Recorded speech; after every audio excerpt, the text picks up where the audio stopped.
The following was recorded during the COVID-19 pandemic through Zoom meetings in accordance with local health guidelines.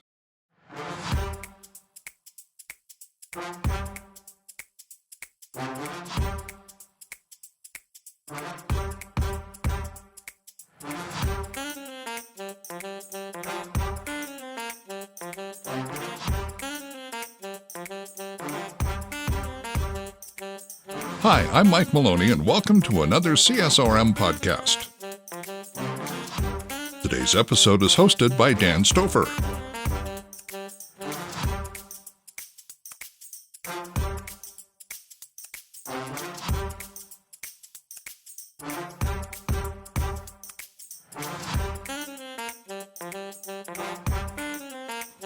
Welcome back, everybody, to another CSRM Podcast. And this is our third segment with Matt Hayden. And Matt has covered a whole lot of good stuff for us.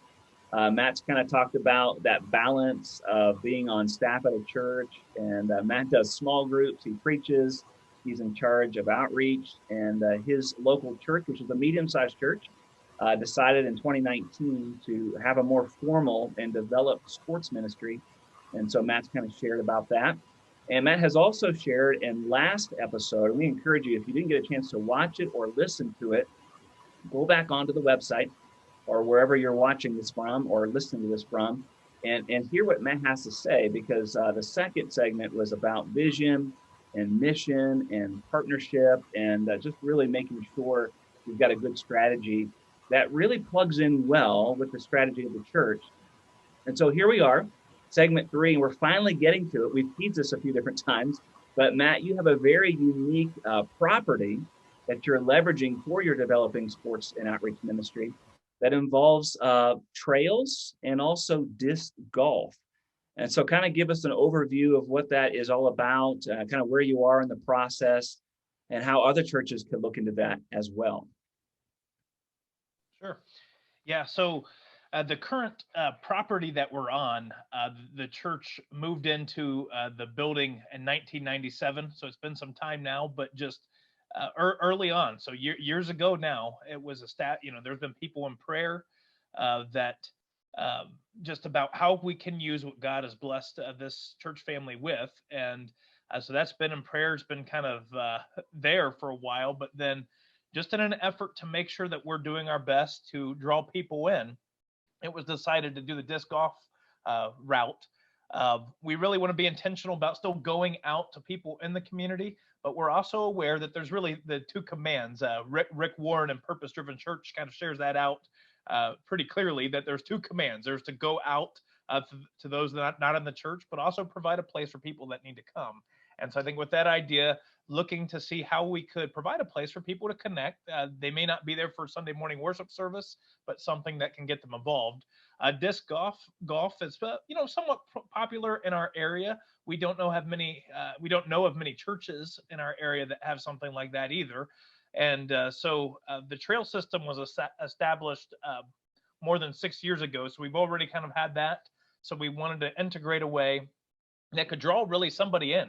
They could take a walk. Dan, I know reference of one of our segments that we do have benches. We have scripture references, and so somebody could take and really have a good time to get away, to recharge, to meditate on the trail piece of it.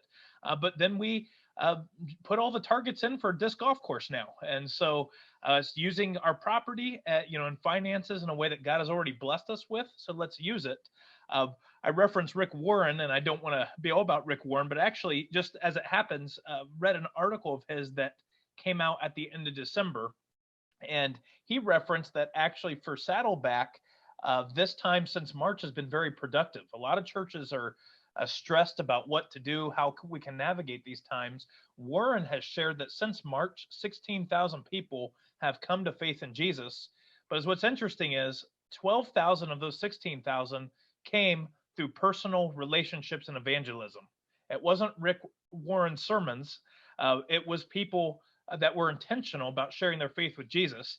And so even with that idea, something like the disc golf course we're excited about, because it provides people from the church family a chance to reach out to a neighbor or a coworker, and they may not be willing to come to one of our Sunday worship services, but they can say, hey, we have a disc golf course. Would you like to go out and play disc golf?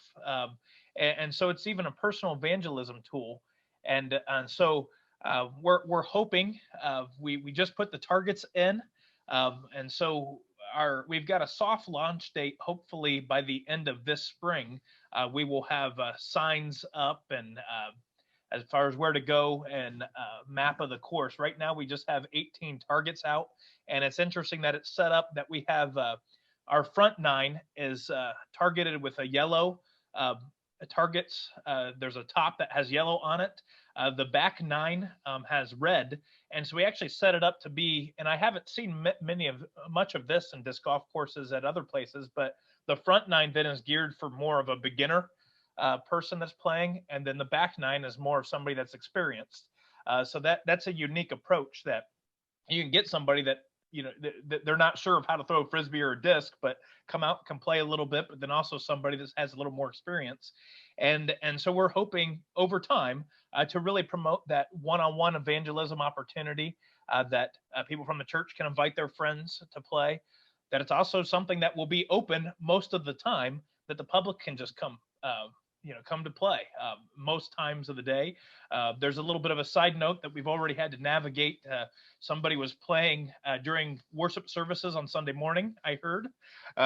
So we'll have to navigate some of that. That it's certainly open, but we would want to probably encourage Sunday morning. I see it probably being closed, but really just utilizing it as a place for people to come. But look at tournaments.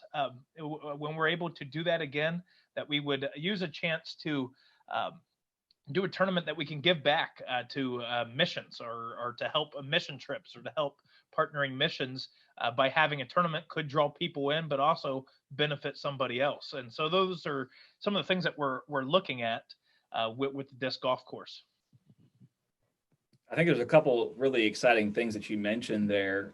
A disc golf course, being outside, and I think in one of the previous episodes, Dr. Linville mentioned it might be a great thing during COVID, right? You're outside, there's no contact, you're not slamming into each other, at least you shouldn't be if you're playing disc golf or if you're walking on some trails. But I love the idea, again, back to strategy, that you're going to be encouraging people to say, hey, would you come to me or come with me to the Tri-Village Trails or the Tri-Village Disc Golf Course? And there's it's not as intense as saying, hey, come to church with me. It's not as threatening. And then from there, build relationships. And then, of course, hey, from there, I worship in that building right there, and I'd love for you to come. That's the beauty of ministry like this, is you begin to kind of take some steps there. There should be an image at some point, if you haven't already seen it, of kind of their overall map of how they're mapping out this disc golf course. Matt, I think you also have a website too, where people can go to see the trails. Is that something true, or even a Facebook page? Something I've seen for both the disc golf course and the website. If you want to plug that real quick, that might help people to be able to see that. Yeah, that's we do have. If you Google Tri-Village Trails, you should be able to find it with that. There's a link that we can display that you can go see the trails.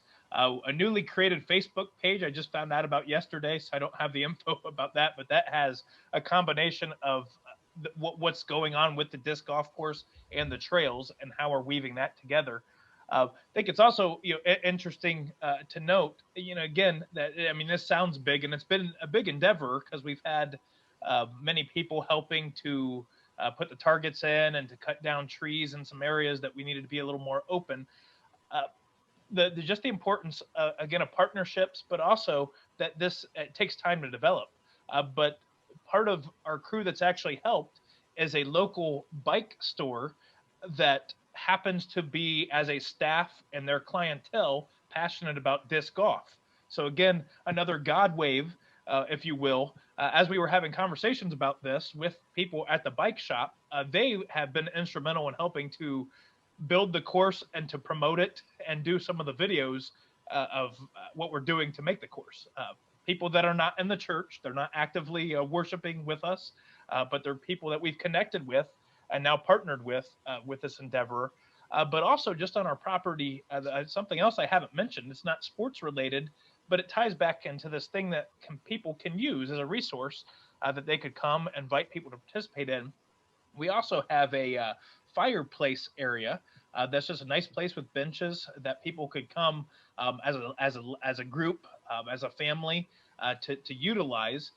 We're in the process of also uh, creating a patio space that people could then do cookouts and have grills available. And so this didn't happen all overnight. So I guess I would just encourage people that it's been again utilizing what resources they may have in their own setting, to not try to reinvent the wheel, but use what you have. And so over time, it was, let's get the trail system with our 46 acres. Well, disc golf is popular in the community. Maybe that's something we can use with our property. The fireplace has been great because that was actually just made right before actually last fall.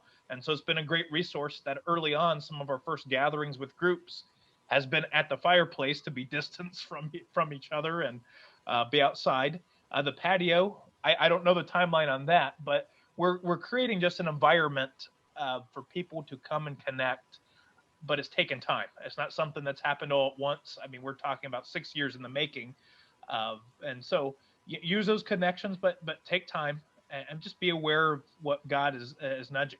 Make sure you're taking that connection time in prayer, that not running ahead of the God waves, but when God shows up, pay attention and start working.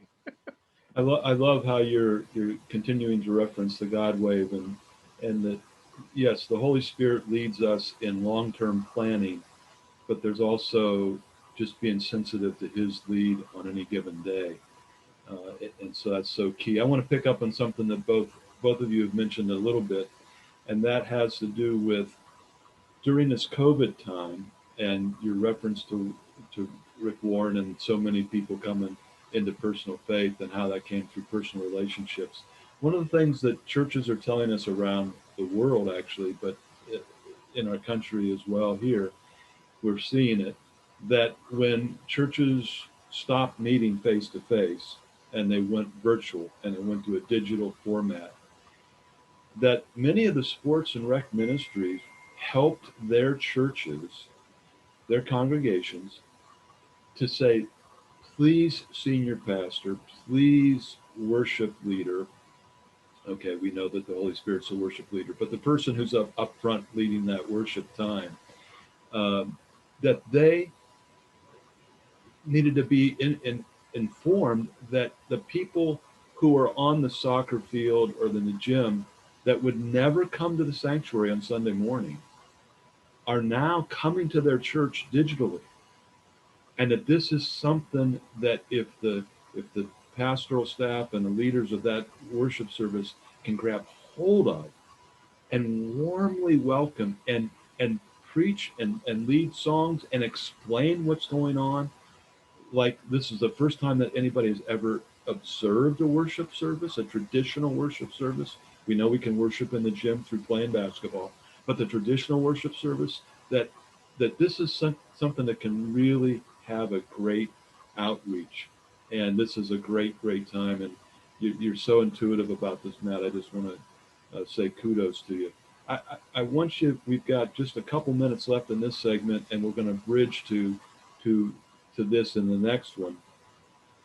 But how do you start us thinking about how do you, as the sports rec fitness outreach person, what's some of the keys to being in lockstep with your senior pastor and your elder board and whatever that might be called in your tradition or denomination? Give us just a couple little keys about how to do that. Okay. Yeah. And again, this is where I'll be, transparent too, in that we're learning some of it, where it's not an established sports ministry. So how does it best work with senior leadership, so to speak, with myself, with the role? Communication's been important from the time that this was mentioned. I'm making sure to communicate the expectations of what I feel is needed, but also with the resources that we have as a church. So a little bit of a bridging, here's what you have available. Here's what I need. The certification process that I'm going through, it was important that early on I said, I need some knowledge. I need to gain some knowledge on what I can do as I'm leading this. And so they got on board with that, that they thought that was important. And so communicating that, I would say, using unique ways to communicate what we're doing in general to the church, whether it's through sermons, through emails, through messages, that we communicate and celebrate what's going on. That we were one of the few ministries that we did have going for a while was our softball team. We kind of resurrected the softball team. We did that. It's kind of a unique summer league that started in June, and the fall ball went almost all the way till Thanksgiving.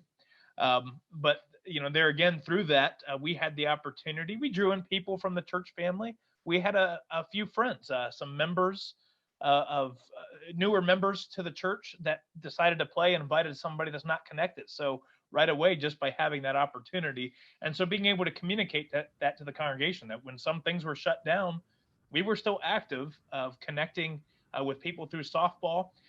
A little bit of a side note, but again, just kind of being aware to what God does. I tried to get some softball practices going for our team, mainly for myself, because I'm that weekend athlete right now. So I needed some time to practice. I thought, everybody's going to want to spend some time before the season gets going. And I think most of the core of the team showed up to 2 practices. I was trying to do it every other week. Then they quit coming. But as what happened was, we had field space. We started practicing with 4 or 5 people from our team with other teams from the community. So we began having joint practices with people that were not from the church team, but really developed a lot of good relationships with people from the league.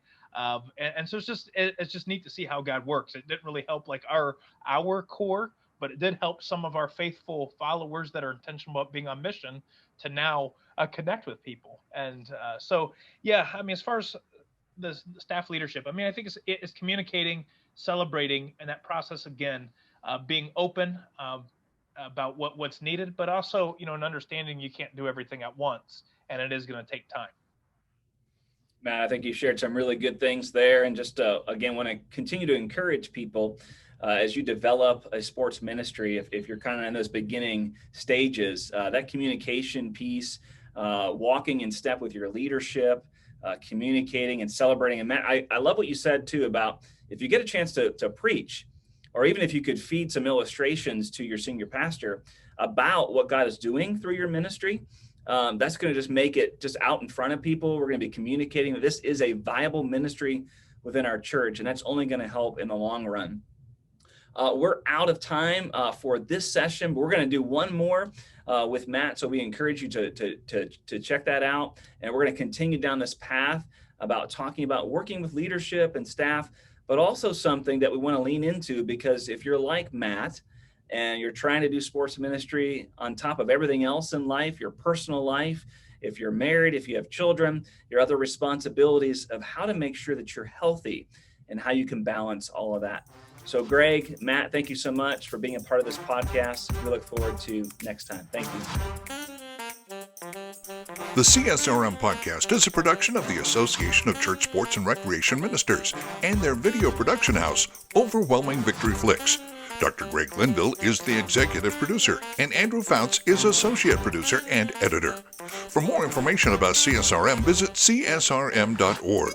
For more information about Overwhelming Victory, visit overwhelmingvictory.org.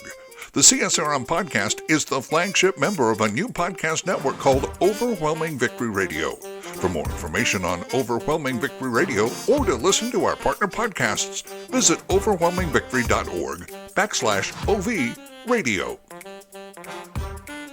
For CSRM Podcasts, I'm Mike Maloney. Have a blessed day.